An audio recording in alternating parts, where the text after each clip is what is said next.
ਸ਼ਬਦ ਗੁਰੂ ਅਵਤਾਰ ਤਖਤ ਚਬਰ ਛਤਰ ਦੇ ਮਾਲਕ ਧੰਨ ਧੰਨ ਆਦਿ ਸ੍ਰੀ ਗੁਰੂ ਗ੍ਰੰਥ ਸਾਹਿਬ ਦੀ ਪਾਵਨ ਹਜ਼ੂਰੀ ਅੰਦਰ ਸੱਜ ਬੈਠੀ ਗੁਰੂ ਖਾਲਸਾ ਸਾਧ ਸੰਗਤ ਜੀਓ,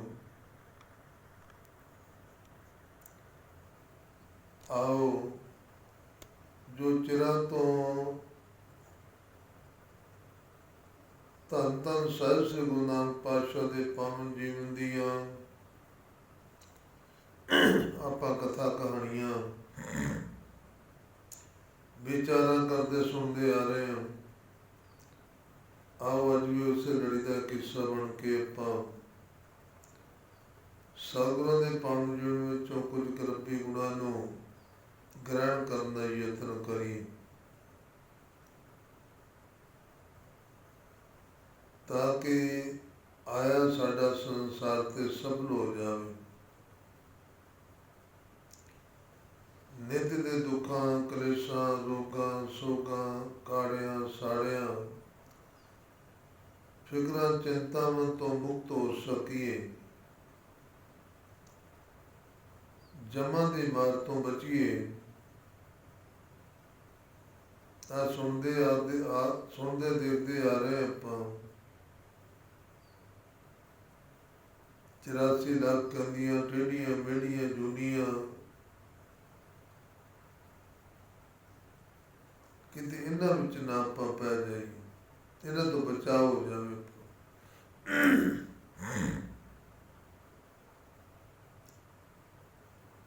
ਇਹਨਾਂ ਸਭ ਤੋਂ ਬਚਾਉਣ ਵਾਸਤੇ ਪਾਤਸ਼ਾਹ ਸਾਨੂੰ ਕੋਈ ਨਾ ਕੋਈ ਨਵੇਂ ਤੋਂ ਨਵਾਂ ਉਦਾਹਰਨ, ਨਵੇਂ ਤੋਂ ਨਵਾਂ ਢੰਗ ਤਰੀਕਾ ਦੱਸ ਕੇ ਸਾਡੇ ਬਖਸ਼ਿਸ਼ ਕਰਦੇ ਨੇ। ਆਓ ਆਪਾਂ ਜੋ ਕੱਲ ਵਿਚਾਰ ਕਰ ਰਹੇ ਸਾਂ,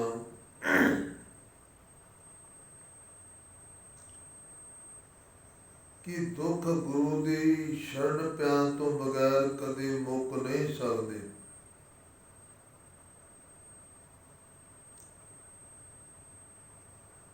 ਦੁੱਖ ਜਿੰਨਾ ਚਿਰ ਅਸੀਂ ਗੁਰੂ ਦੀ ਸ਼ਰਨ ਵਿੱਚ ਨਹੀਂ ਆਉਂਦੇ, ਏਦਾਂ ਕਹਿ ਲਈਏ ਕਿ ਗੁਰੂ ਚੇਲੇ ਵਾਲਾ ਨਾਤਾ ਨਹੀਂ ਜੋੜਦੇ ਅਸੀਂ,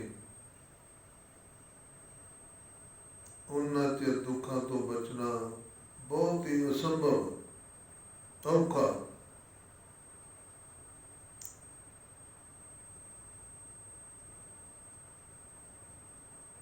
ਦੁੱਖ ਆਏ ਕਿੱਥੋਂ? ਆਪਾਂ ਰੋਜ਼ ਗੱਲਾਂ ਦੀਆਂ, ਦੁੱਖਾਂ ਦੀਆਂ ਗੱਲਾਂ ਕਰਦੇ ਹਾਂ। ਦੁੱਖ ਆਏ ਕਿੱਥੋਂ? ਤੇ ਜਦੋਂ ਅਸੀਂ ਸਤਿਗੁਰੂ ਨੂੰ ਪੁੱਛਾਂਗੇ, ਆਸਰੀ ਗੁਰੂ ਗ੍ਰੰਥ ਸਾਹਿਬ ਨੂੰ ਪੁੱਛਾਂਗੇ,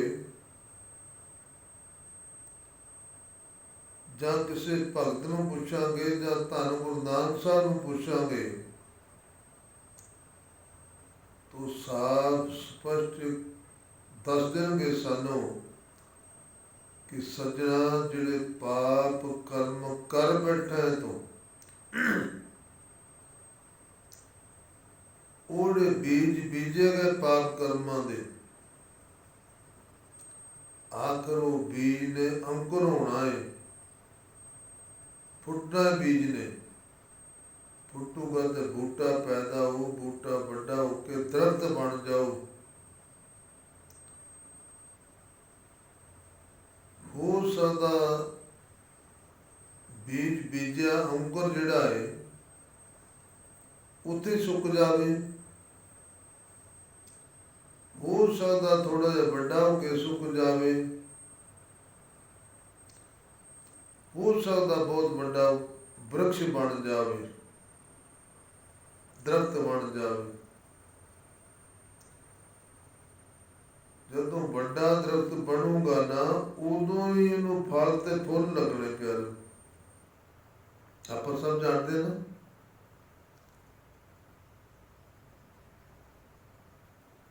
ਛੋਟਾ ਜਿਹਾ ਅੰਕੁਰ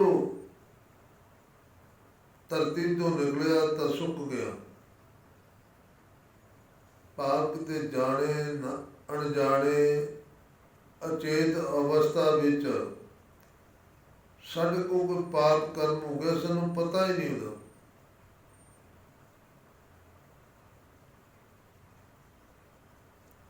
ਤਾਂ ਹੀ ਪਾਸ਼ਾ ਨੇ ਸਾਨੂੰ ਇਹ ਗੱਲ ਸਮਝਾਈ ਨਾ ਗੁਰਬਾਣੀ 'ਚ, ਉਹ ਕਹਿੰਦੇ ਨਰ ਅਚੇਤ ਪਾਪ ਤੇ ਡਰ ਰੇ। ਕਹਿੰਦੇ ਇਹ ਪ੍ਰਾਣੀ ਇਨਸਾਨ ਇੰਨਾ ਕੁ ਸੁਚੇਤ ਸੰਸਾਰ ਵਿੱਚ ਰਹਿ ਕੇ ਚੱਲ, ਇੰਨਾ ਕੁ ਸੰਭਲ ਕੇ ਹੋਸ਼ ਨਾਲ ਚੱਲ, ਤਾਂ ਕਿ ਤੇਰੇ ਕੋਲ ਕਿਤੇ ਅਚੇਤ ਪਾਪ ਨਾ ਹੋ ਜਾਏ, ਭੁੱਲ ਭੁਲੇਖੇ ਪਾਪ ਨਾ ਹੋ ਜਾਏ। ਇੰਨਾ ਡਰ ਕੇ ਰਹਿ ਪਾਪ ਤੋਂ। ਡਰੇਗਾ ਤੇ ਬਚ ਜਾਵੇਗਾ,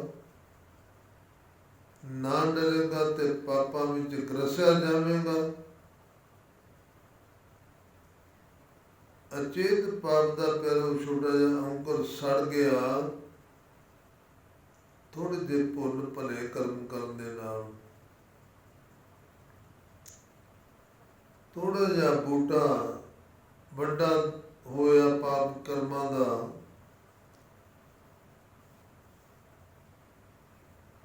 ਛੋਟੀ ਮੋਟੀ ਹਵਾ ਦੇ ਨਾਲ ਉਖੜ ਗਿਆ। ਜਿਵੇਂ ਜਿਵੇਂ ਦਰਖਤ ਵੱਧਦਾ ਹੈ, ਤਿਵੇਂ ਤਿਵੇਂ ਜੜ੍ਹਾਂ ਜ਼ਮੀਨ ਵਿੱਚ ਗਹਿਰੀਆਂ ਜਾਂਦੀਆਂ ਨੇ। ਫਿਰ ਗਹਿਰਾ ਗਿਆ ਹੋਇਆ ਜੜ੍ਹਾਂ ਵਾਲਾ ਦਰਖਤ ਜਿਹੜਾ ਹੈ, ਉਹ ਪੁੱਟਣਾ ਔਖਾ ਹੋ ਜਾਂਦਾ। ਕਿੰਨੇ ਝੱਖੜ ਆ ਜਾਣ, ਕਿੰਨੀਆਂ ਹਨੇਰੀਆਂ ਆ ਜਾਣ, ਕਿੰਨੇ ਭੁਚਾਲ ਆ ਜਾਣ,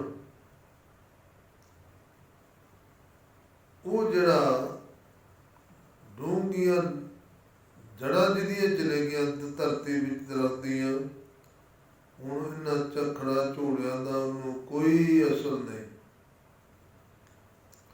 ਹਾਂ ਕਿਤੇ ਬਹੁਤ ਜ਼ਿਆਦਾ ਹਨੇਰਾ ਜੇ ਹੋ ਸਕਦਾ ਉੱਪਰੋਂ ਟੁੱਟ ਜਾਵੇ,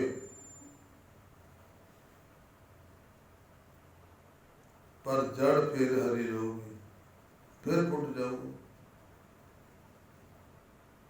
ਤੇ ਕੱਲ ਆਪਾਂ ਗੱਲ ਕਰ ਰਹੇ ਸੀਗੇ ਕਿ ਪੂਰਨ ਗੁਰੂ ਸੰਤ ਬ੍ਰਹਮ ਗਿਆਨੀ, ਹੁਣ ਕੱਲ ਆਪਾਂ ਕੋਈ ਸ਼੍ਰੇਣੀਆਂ ਦੀ ਵੀ ਗੱਲ ਕੀਤੀ ਸੀ ਇਹਨਾਂ ਦੀ,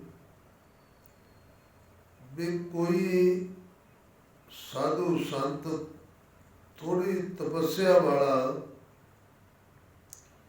ਉਸ ਬੂਟੇ ਨੂੰ ਉੱਤੋਂ ਤੋੜ ਸਕਦਾ ਆਪਣੀ ਸ਼ਕਤੀ ਦੇ ਨਾਲ, ਪਰ ਸਾਡੇ ਅੱਧੇ ਕੁ ਦੁੱਖ ਗਵਾ ਸਕਦਾ ਹੈ, ਅੱਧੇ ਕੁ ਦੁੱਖ ਗਵਾ ਸਕਦਾ ਸਾਡੇ। ਪਰ ਜਿਹੜਾ ਪੂਰਨ ਗੁਰੂ ਹੈ, ਉਹ ਆਪਣੀ ਸ਼ਕਤੀ ਦੇ ਨਾਲ ਜੜ ਤੋਂ ਹੀ ਉਸ ਦਰਖਤ ਨੂੰ ਦੁੱਖਾਂ ਦੇ ਨੂੰ ਉਡਾ ਸਕਦਾ ਹੈ। ਤੇ ਆਪਾਂ ਵਿਚਾਰ ਦਿਆਲਪੁਰ ਦੀ ਗੱਲ ਕਰ, ਪਾਕਿਸਤਾਨ ਦੇ ਦਿਆਲਪੁਰ ਦੀ ਗੱਲ ਕਰ ਰਹੇ ਸੀ ਆਪਾਂ ਕੱਲ, ਕਿ ਕੋੜੀ ਕੋ ਪਾਤਸ਼ਾਹ ਗਏ,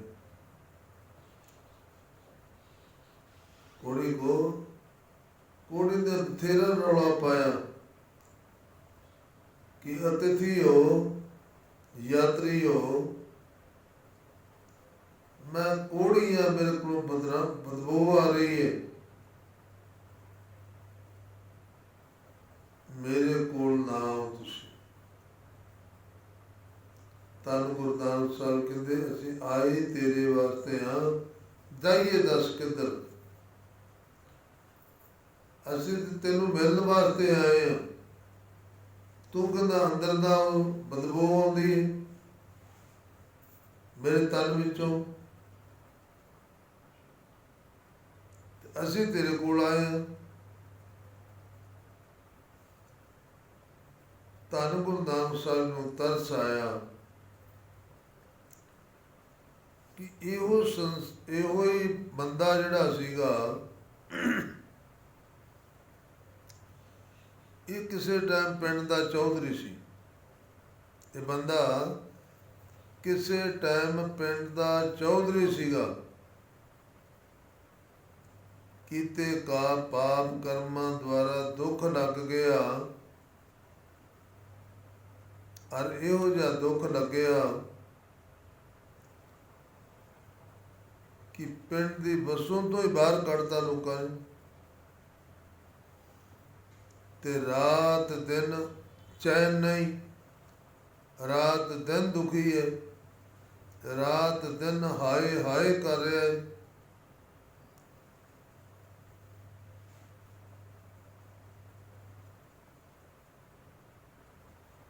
ਸਤਿਗੁਰਾਂ ਨੇ ਉੱਤੇ ਕਿਰਪਾ ਦ੍ਰਿਸ਼ਟੀ ਕੀਤੀ। ਕਹਿਣ ਲੱਗੇ, ਮਰਦਾਨਿਆਂ ਰਬਾਬ ਛੇੜ, ਬਾਣੀ ਆਈ। ਉਹ ਬਾਣੀ ਕਿਹੜੀ ਆਈ ਸੀ? ਕਿਹੜਾ ਸ਼ਬਦ ਸੀ ਉਹ? ਉਹ ਸ਼ਬਦ ਅਸੀਂ ਪੜ੍ਹਦੇ ਹਾਂ ਆਦਿ ਸ੍ਰੀ ਗੁਰੂ ਗ੍ਰੰਥ ਸਾਹਿਬ ਜੀ ਵਿੱਚੋਂ। ਜੈ ਤਨ ਬਾਣੀ ਵਿਸਰ ਜਾਏ, ਜਿਉਂ ਪੱਕਾ ਰੋਗੀ ਮਿਲਣਾ। ਕਹਿੰਦੇ ਜਿਹਨੂੰ ਬਾਣੀ ਵਿਸਰ ਗਈ, ਬਾਣੀ ਤੋਂ ਭਾਵ ਜਿਹਨੂੰ ਰੱਬ ਦਾ ਨਾਮ ਵਿਸਰ ਗਿਆ, ਤੇ ਜਿੱਦਾਂ ਆ ਕੋੜੀ ਕਰਲਾਉਂਦਾ ਏ, ਤੜਫਦਾ ਏ, ਉਹਦਾ ਕਹਿੰਦੇ ਇਨਸਾਨ ਤੜਫਦਾ ਹੈ।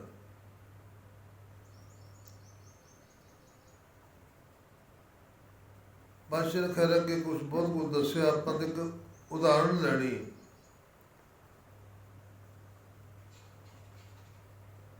ਜਿਉਂ ਹੀ ਸ਼ਬਦ ਗਾਇਡ ਕਰਦੇ ਗਏ ਗੁਰੂ ਸਾਹਿਬ, ਤਿਵੇਂ ਤੈਨੂੰ ਰਾਹਤ ਮਿਲਦੀ ਗਈ, ਆਨੰਦ ਆਉਂਦਾ ਗਿਆ, ਚੈਨ ਆਉਂਦਾ ਗਿਆ, ਹਾਏ ਹਾਏ ਕਰਨ ਤੋਂ ਰੁਕ ਗਿਆ।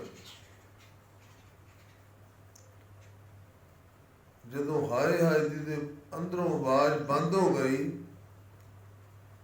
ਗੁਰੂ ਨਾਨਕ ਸਾਹਿਬ ਉਹਦੇ ਨਾਲ ਗੱਲਾਂ ਕਰਨ ਲੱਗੇ। ਉਹ ਵੀ ਗੱਲਾਂ ਕਰਨ ਲੱਗੇ। ਕਹਿਣ ਲੱਗੇ, ਸਿੱਖਾ ਤੇਰਾ ਨਾਮ ਕੀ ਹੈ?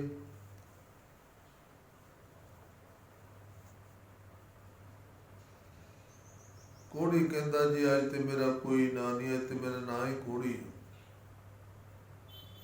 ਅੱਜ ਤੇ ਮੇਰਾ ਨਾਮ ਹੀ ਕੋੜੀ ਹੈ, ਕੋਈ ਨਾਮ ਨਹੀਂ ਅੱਜ ਮੇਰਾ। ਤਾਂ ਕਿਸੇ ਟਾਈਮ ਮੈਂ ਪਿੰਡ ਦਾ ਚੌਧਰੀ ਸੀਗਾ, ਵੱਡਾ ਪਰਿਵਾਰ ਸੀਗਾ, ਕੋਈ ਪਿਛਲੇ ਕੀਤੇ ਕਰਮਾਂ ਅਨੁਸਾਰ ਰੋਗ ਲੱਗ ਗਿਆ। ਪਿੰਡ ਦਿਆਂ ਨੇ ਵੀ ਸਾਥ ਛੱਡ ਦਿੱਤਾ, ਰਿਸ਼ਤੇਦਾਰ ਭੈਣ ਭਰਾਵਾਂ ਨੇ ਵੀ ਸਾਥ ਛੱਡ ਦਿੱਤਾ। ਇੱਥੋਂ ਤੱਕ ਕਿ ਪਰਿਵਾਰ ਵਾਲਿਆਂ ਨੇ ਵੀ ਸਾਥ ਛੱਡਤਾ। ਤੇ ਆ ਬਸੋਂ ਦੇ ਬਾਹਰ ਚੌਂਪੜੀ ਪਾਤੀ, ਝੁੱਗੀ ਪਾਤੀ, ਵੀ ਤੇਰੇ ਕੋਲ ਬਦਬੂ ਬਹੁਤ ਆਉਂਦੀ ਹੈ। ਅੱਜ ਦਾ ਹਾਲ ਤੁਸੀਂ ਮੇਰਾ ਦੇਖ ਹੀ ਰਹੇ ਜੀ।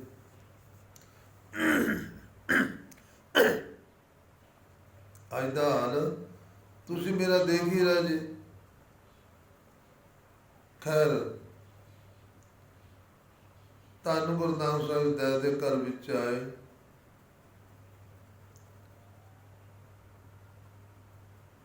ਇੱਕ ਰਾਤ ਵਿੱਚ ਹੀ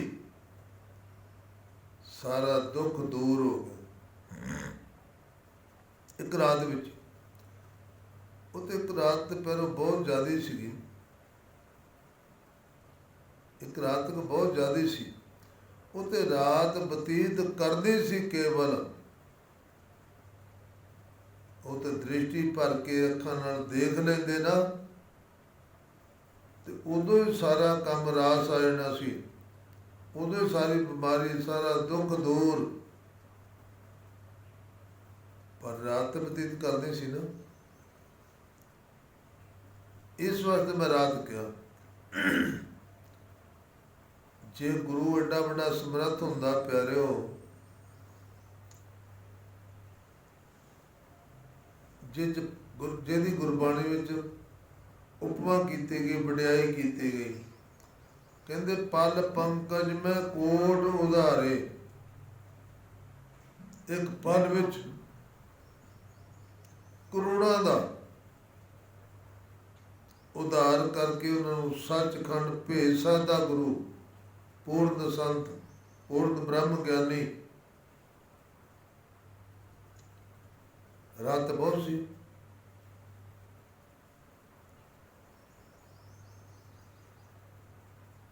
ਦਿਨ ਚੜ੍ਹਦੇ ਤੱਕ ਉਹਦਾ ਸਰੀਰ ਅਰੋਗ ਹੋ ਗਿਆ।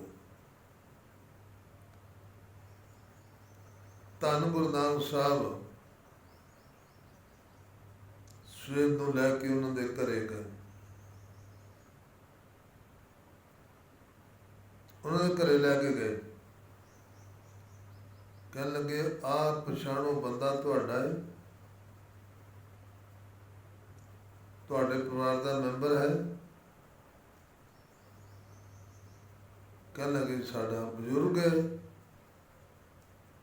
ਵੱਡ ਵਡੇਰਾ ਸਾਡਾ ਹੈ, ਘਰ ਦਾ ਮਾਲਕ ਹੈ। ਤੇ ਕੁਝ ਦਿਨ ਪਹਿਲਾਂ ਕੌਣ ਸੀ? ਕੁਝ ਦਿਨ ਪਹਿਲਾਂ ਕੌਣ ਸੀ?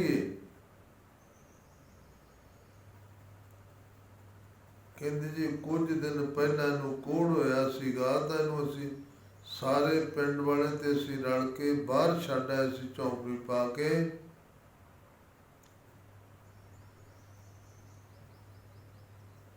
ਛੱਡ ਇਸ ਵਾਸਤੇ ਆਏ ਸੀ ਕਿ ਇਹਦੇ ਕੋਲੋਂ ਮੁਸ਼ਕ ਬਹੁਤ ਆਉਂਦਾ ਸੀ, ਬਦਬੂ ਬਹੁਤ ਆਉਂਦੀ ਸੀ।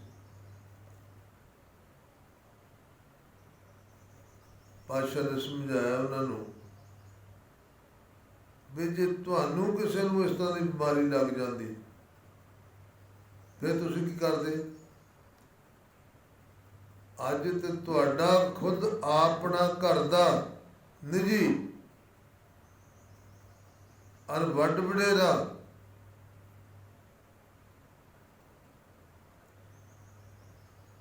ਇਹਨੂੰ ਬਿਮਾਰੀ ਲੱਗ ਗਈ, ਤੁਸੀਂ ਬਾਹਰ ਕੱਢਤਾ। ਜੇ ਤੁਹਾਨੂੰ ਲੱਗ ਜਾਂਦੀ ਫੇਰ? ਬਚਪਨ ਵਿੱਚ ਤੁਸੀਂ ਵੀ ਬਿਮਾਰ ਹੋਏ ਹੋਗੇ, ਤੁਹਾਨੂੰ ਕੋਈ ਛੋਟਾ ਮੋਟਾ ਰੋਗ ਆਇਆ ਹੋਊਗਾ। ਇਹਨਾਂ ਨੇ ਆਪਣਾ ਮਾਤਾ ਪਿਤਾ ਵਾਲਾ ਫਰਜ਼ ਨਿਭਾਇਆ ਤੇ ਡਾਕਟਰ ਕੋਲ ਦਵਾਈ ਬੂਟੀ ਕਰਾਈ।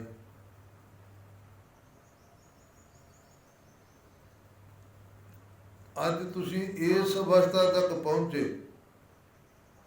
ਅੱਜ ਇਹਨੂੰ ਬੰਨ ਲੱਗੇ ਤੁਸੀਂ ਘਰੋਂ ਬਾਹਰ ਕੱਢ ਦਿੱਤਾ। ਖੈਰ ਆਪਾਂ ਵਿਚਾਰ ਲੰਮੀ ਨਾ ਕਰੀਏ। ਪਾਤਸ਼ਾਹ ਨੇ ਉਹਨੂੰ ਘਰ ਵਸਾਇਆ ਵੀ ਬਜ਼ੁਰਗ ਤੁਹਾਡਾ ਬਜ਼ੁਰਗ ਆ, ਇਹਦੀ ਸੇਵਾ ਕਰੋ। ਇਹ ਭਲੇ ਦਾ ਬੀਜ, ਇਹ ਤੁਹਾਡਾ ਗੁਰੂ ਹੈ, ਇਹ ਤੁਹਾਡਾ ਭਗਵਾਨ ਹੈ। ਜਿਸ ਭਗਵਾਨ ਦੀ ਸ਼ਰਣੀ ਪੈ ਰਹੋਗੇ ਤੇ ਤੁਹਾਡੀਆਂ ਅਗਲੀਆਂ ਪਿਛਲੀਆਂ ਕਈ ਕੁਲਾਂ ਤਰ ਜਾਣਗੀਆਂ।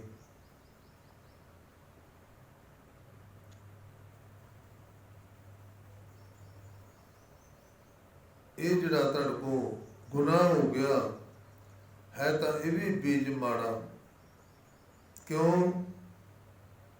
ਇਹ ਤੁਹਾਡਾ ਵੱਡ ਵਡੇਰਾ ਸੀ, ਇਹਦੇ ਕਰਕੇ ਤੁਸੀਂ ਜਹਾਨ ਤੇ ਆਏ, ਇਹਦੇ ਕਰਕੇ ਤੁਸੀਂ ਜਾਇਦਾਦ ਵਾਲੇ ਬਣੇ।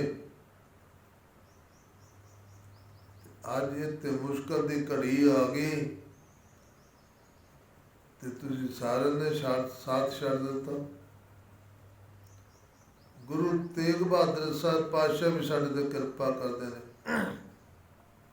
ਉਹ ਕਹਿੰਦੇ ਜਦੋਂ ਸੁੱਖ ਹੁੰਦਾ ਹੈ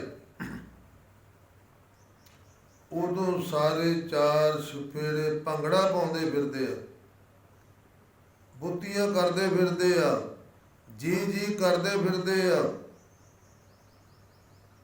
ਪਰ ਜਦੋਂ ਦੁੱਖ ਦੀ ਮੁਸੀਬਤਾਂ ਘੜੀ ਆ ਜਾਂਦੀ ਨਾ, ਉਦੋਂ ਸਾਰੇ ਸਾਥ ਛੱਡ ਕੇ ਭੱਜ ਜਾਂਦੇ। ਸੁੱਖ ਮੈਂ ਆਣ ਮਿਲ ਬੈਠਤ, ਕਹਿੰਦੇ ਸੁੱਖ ਵਿੱਚ ਆਣ ਕੇ ਸਾਰੇ ਕੋਲ ਬਹਿੰਦੇ ਸੀ। ਉਹ ਪਰਿਵਾਰ ਵੀ ਬਹਿੰਦਾ ਸੀ, ਉਹਦੀ ਦਾ ਪਰਿਵਾਰ ਬਹਿੰਦਾ ਸੀ, ਤੇ ਦੁੱਖ ਦੀ ਘੜੀ ਆ ਗਈ ਤੇ ਸਾਰਿਆਂ ਦੇ ਸਾਥ ਛੱਡ ਦਿੱਤਾ। ਇਹ ਇਕੱਲੇ ਕੋੜੀ ਦੀ ਗੱਲ ਨਹੀਂ ਪਿਆਰੋ, ਇਹ ਆਪਣੇ ਸਾਰਿਆਂ ਦੀ ਗੱਲ ਹੈ। ਇਕੱਲੇ ਕੋੜੀ ਦੀ ਗੱਲ ਨਹੀਂ, ਇਹ ਸਾਰੀ ਆਪਣੇ ਸਾਰਿਆਂ ਦੀ ਇਹ ਗੱਲ ਹੈ।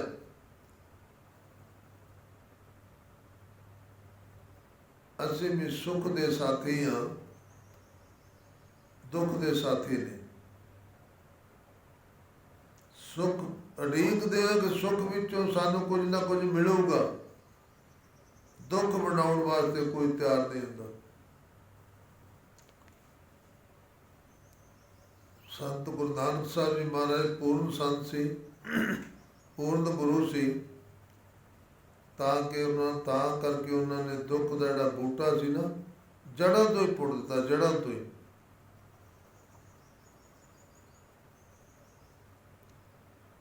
ਗੁਰੂ ਦੇ ਸ਼ਬਦ ਵਿੱਚ ਇੰਨੀ ਵੱਡੀ ਸ਼ਕਤੀ ਹੈ, ਨਾਮ ਵਿੱਚ ਇੰਨੀ ਵੱਡੀ ਸ਼ਕਤੀ ਹੈ ਪਿਆਰੋ।